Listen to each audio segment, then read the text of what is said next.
Good evening beautiful souls, welcome to the channel. আশা করছি আপনারা সকলেই খুব ভালো আছেন। ডিয়ার ফ্রেন্ডস, আমি আগে এই চ্যানেলের দু একটি পুরানো ভিডিওতে একটি এক্সাম্পল উল্লেখ করেছিলাম। আজকে সেটা আবারও উল্লেখ করছি। আপনার এলাকায়, আপনার পাড়ার মধ্যে, আপনি যেখানে বসবাস করেন সেখানে কোনো একটা ল্যাম্প পোস্টে একটা কম ওয়াটের বাল্ব জ্বলছে। সেখানে দেখছেন পোকারা খুব একটা বেশি ঘোরাঘুরি করছে না। আবার কিছুটা দূরে হয়তো অন্য একটা ল্যাম্প পোস্টে একটা বেশি ওয়াটের বাল্ব জ্বলছে, চারিদিক আলোয় ভরে যাচ্ছে। সেখানে দেখছেন যে অনেক বেশি পোকারা ঘোরাঘুরি করছে। এরকমটা তো আমরা অনেকেই লক্ষ্য করেছি। কোনো উৎসবের সময় যখন পাড়ার মোড়ে মোড়ে ল্যাম্প পোস্টে আলো দেওয়া হয়, যে আলো বেশি উজ্জ্বল হয় সেখানেই পোকারা বেশি ছুটে যায়।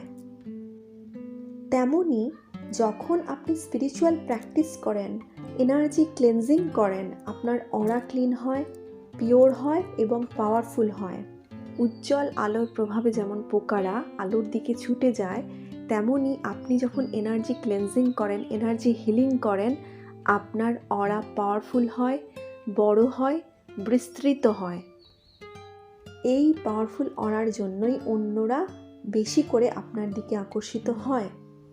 আপনি যদি স্পিরিচুয়াল প্র্যাকটিস করেন, এনার্জি হিলিং করেন, তাহলে আপনার এনার্জি অন্যদের তুলনায় পাওয়ারফুল হবেই।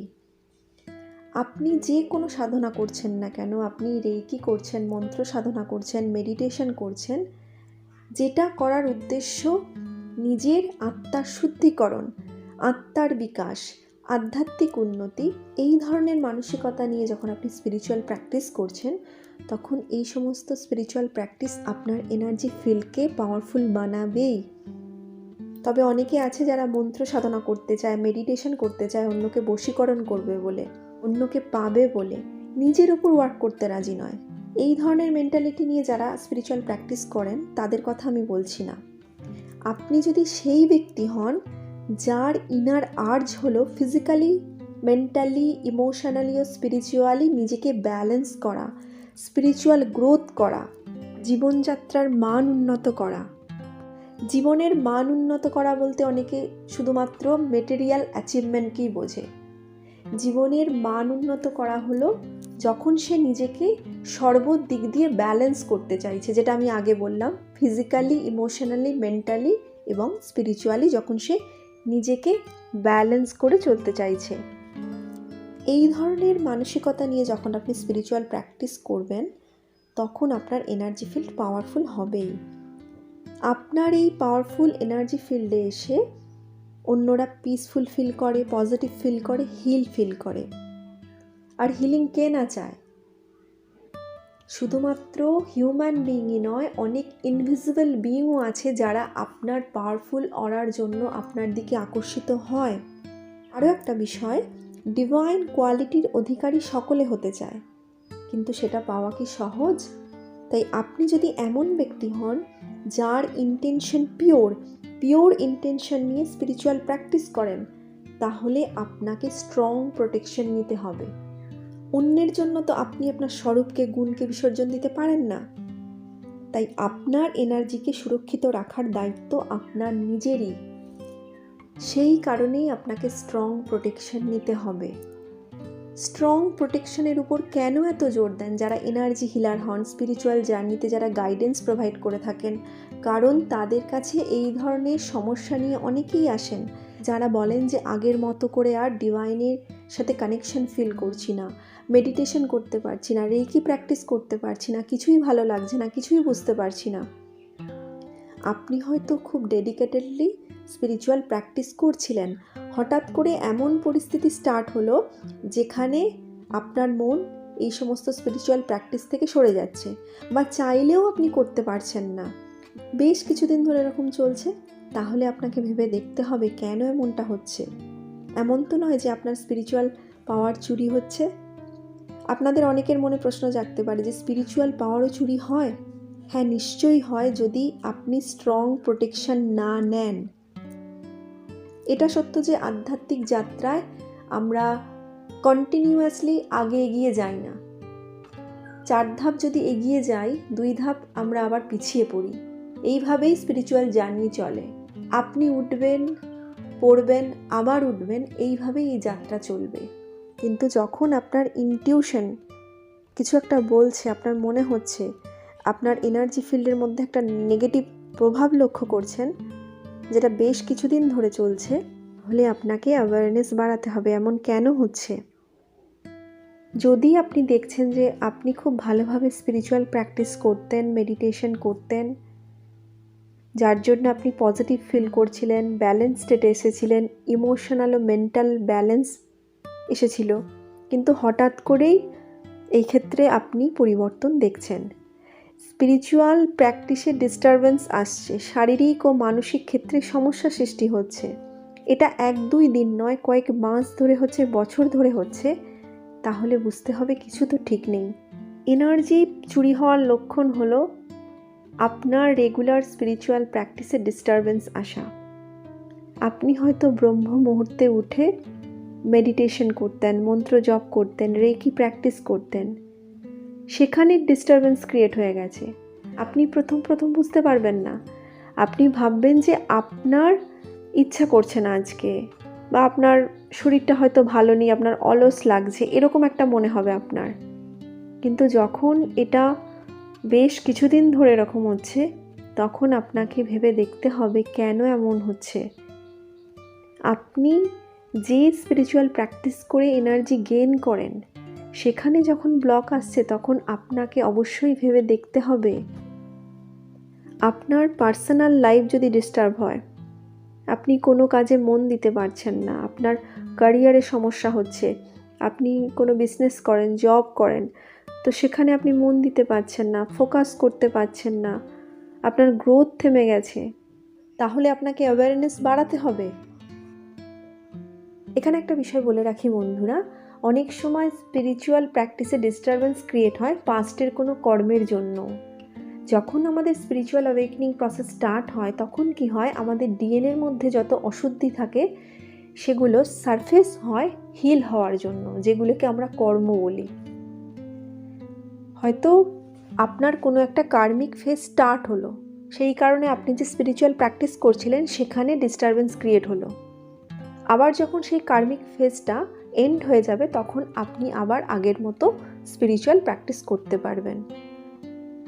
তো যাই হোক, এটা অন্য বিষয়। আপনি যদি স্পিরিচুয়াল জার্নিতে এন্টার হয়েছেন, স্পিরিচুয়াল অ্যাওয়েকনিং প্রসেসে এন্টার হয়েছেন, তাহলে আপনি এটা খুব ভালোভাবে বুঝতে পারেন কোথায় গেলে আপনি পজিটিভ ফিল করেন আর কোথায় আপনার এনার্জি ড্রেন হয়। আপনার স্পিরিচুয়াল প্র্যাকটিস যদি কোনো ব্যক্তির কারণে ডিস্টার্ব হয়, কোনো ব্যক্তির বিচার যদি আপনাকে স্পিরিচুয়াল প্র্যাকটিস থেকে সরিয়ে দেয়, তাহলে আপনাকে অ্যাওয়ারনেস বাড়াতে হবে। তবে এনার্জি চুরি যে সর্বদা জেনে বুঝে হবে, অর্থাৎ নোয়িংলি হবে তা নয়, আননোয়িংলিও এনার্জি চুরি হয়। আমাদের সাবকনসিয়াস মাইন্ড, সকলের সাবকনসিয়াস মাইন্ড সব কিছু জানে। সাধারণত যারা এমপ্যাথ হয়, তাদের নেচার গিভিং নেচার হয়। তো যে ব্যক্তি আপনার থেকে এনার্জি চুরি করছে, তো সে হয়তো কনসিয়াসলি জানে না সেটা করছে, কিন্তু তার সাবকনসিয়াস মাইন্ড জানে যে এই ব্যক্তির কাছে পিওর এনার্জি আছে, তো এখান থেকে আমি এনার্জি পেতে পারি। তো এইভাবেও এনার্জি চুরি হয়।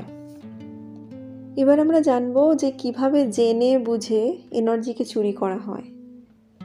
আমাদের যে আজ্ঞা চক্র, থার্ড আই চক্র, এই চক্রের ভূমিকা আমাদের জীবনে একটা বিরাট ভূমিকা রাখে। এই চক্র আমাদের জীবনে, আমাদের এনার্জির মেন সেন্টার হলো আজ্ঞা চক্র। তো আজ্ঞা চক্রকে টাচ করে এনার্জি চুরি করা যায়, তবে এটা যে কেউ করতে পারবে না। আজ্ঞা চক্র পর্যন্ত পৌঁছানো তো সহজ নয়। আপনার কাছের কেউ ব্যক্তি করতে পারবে, নয়তো কোনো তান্ত্রিক, ফেক গুরু যারা হয়, তারা এটা করতে পারবে।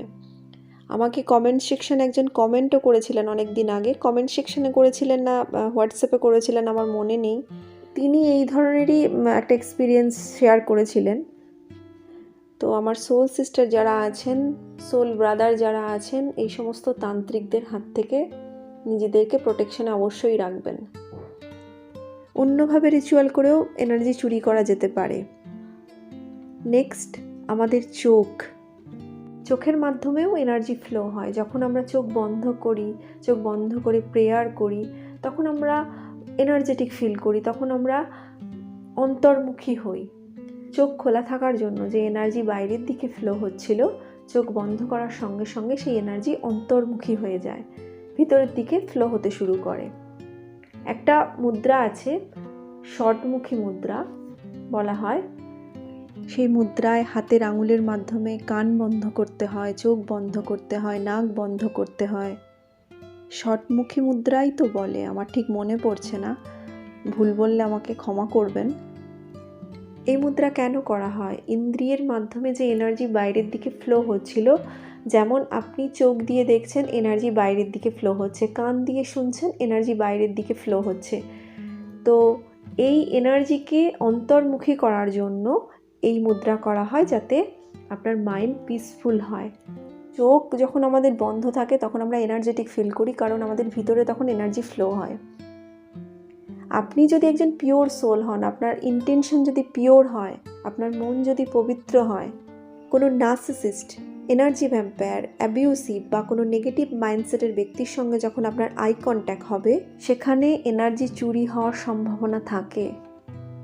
আর শুধুমাত্র হিউম্যান বিইংয়ে যে এনার্জি চুরি করে তা নয়, অনেক অদৃশ্য জীব আছে যারা আদার ডাইমেনশনে বসে আপনার এনার্জিকে চুরি করে। এই চ্যানেলে একটি ভিডিও আছে আত্মার গঠনতন্ত্র, সেখানে আমরা সাটেল বডি সম্বন্ধে জেনেছিলাম, অ্যাস্ট্রাল বডি সম্বন্ধে জেনেছিলাম। তো এই অ্যাস্ট্রাল লেভেলেও এনার্জি চুরি হয়। তো এইভাবে বিভিন্নভাবে আমাদের এনার্জি চুরি হয়। যেভাবেই এনার্জি চুরি হোক না কেন, আমরা যদি প্রোটেকশন নিয়ে রাখি তাহলে আমাদের ভয়ের কোনো কারণ নেই। কিন্তু বেশিরভাগই আমার সোল সিস্টাররা, সোল ব্রাদাররা কী করেন, এনার্জি হিলিং তো করেন কিন্তু প্রোটেকশন ঠিকভাবে নেন না। তো প্রোটেকশন নেওয়াটা অত্যন্ত জরুরি। অরা কীভাবে প্রোটেক্ট করবেন, এনার্জি কীভাবে প্রোটেক্ট করবেন, এই চ্যানেলে ভিডিও আছে, আমি ডিসক্রিপশন বক্সে লিঙ্ক দিয়ে দিচ্ছি, আপনারা চাইলে দেখতে পারেন। তো বন্ধুরা, আজ এই পর্যন্তই। ভিডিও ভালো লাগলে লাইক, শেয়ার এবং কমেন্ট করবেন। আবারও কথা হবে। আপনাদের অনেক অনেক ধন্যবাদ। নমস্কার।